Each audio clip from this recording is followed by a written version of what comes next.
উত্তরীয় পরিয়ে বরণ করে নিচ্ছি সম্মানীয় সঞ্চালক সুমন দা। সুমন দাই বারবার বলতে হয়, কারণ ভীষণ আপন মনে হয় মানুষটার কাছে, যে মানুষটা আপন করে নিয়েছে কবিতার সঙ্গীত নিকেতনকে।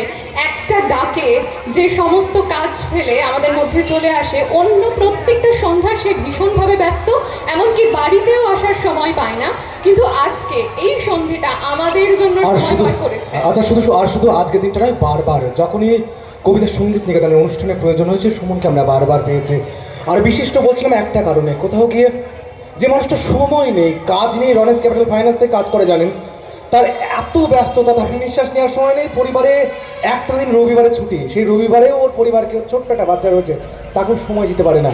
কোথাও গিয়ে ওই রবিবারটা এই অনুষ্ঠানের জন্য আমরা কোথাও বিশিষ্ট বলি, কারণ থ্যাংক ইউ সুমন এবং সুশীল, থ্যাংক ইউ। আসুন, ভীষণভাবে কাজ রয়েছে, আমরা প্রত্যেকেই ব্যস্ত, কিন্তু সেই ব্যস্ততা